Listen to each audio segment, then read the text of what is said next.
On today's episode of I Got This, but why?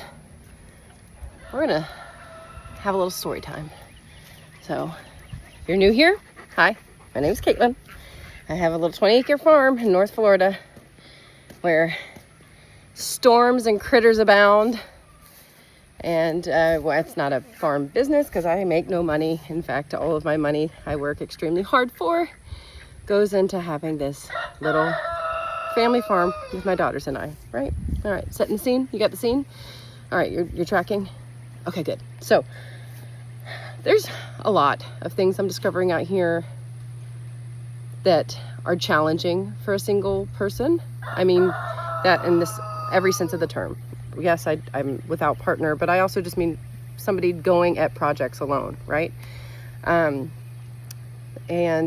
oftentimes I am frustrated, not in the project itself, not in how long it takes me, just simply in running the logistics of knowing that what would take me 3 days or 3 attempts at a project would be 30-45 minutes if I had somebody else that was an adult out here. I have 2 small children. I should have started with that. Also, I don't run around in a bikini all day, every day. This is my home. I do my farm chores in a bikini because, again, I said, North Florida, clearly I am of Irish complexion. And if I don't give myself a little bit of this every day, I will just burn. Anyways, I'm going to do my farm chores as I always do. And earlier I saw this visitor and I froze and backed away and let it do its thing. But now it's gotten really bad. My feed room has been overran by rats. I won't even call them mice anymore. They're not mice. And they are massive. They are larger than your average bunny because they're in my feed room, right? And they have eaten the insulation. Let me actually just show you so you people know what I'm talking about. They have mowed down all of my insulation. I have to use my blower every other day to blow it all out and then go pick it up by hand to pick up this insulation because it's from the 80s and I don't want it, or 80s or 90s, something like that. I don't want my animals to then eat it. Obviously, fiberglass insulation, very dangerous. Anyways, I go to do my normal, just blowing out the rat turds and the insulation, and right over there by my pecan picker that's literally called a nut grabber. I can't make that marketing up. I'm in marketing, so nut grabber, if you guys want to collaborate.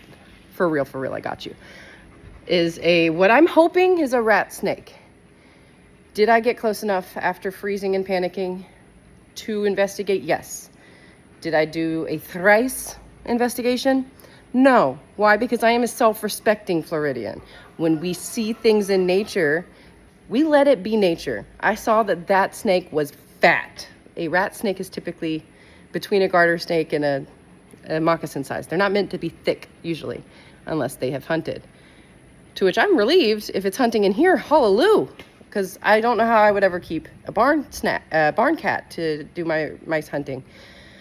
Anyways, I'm just going about my business, and homie comes up again. I wait 4 hours, respectable time for you to, get out of the hotel. Let me take care of the rest of the animals now that you've officially paralyzed myself. And my Great Pyrenees just stands over it, looking at it like, ooh, is that a toy? Let me F with this. No, don't touch it. That thing might bite you, even though you're big, Charles. This is Charlie McKenzie. Anyways, this is just a diary, I guess, of the many things I'm very grateful and happy for. However, I know I can, but why is my life.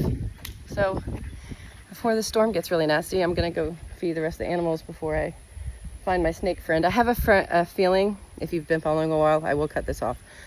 I'm pretty sure it's the same snake that Clarice, my black chicken that adopted a duckling, ganged a couple videos down. If you scroll down, it's chef's kiss. But anyways, I'm not gonna say this was inspiring. I hope you have a great day.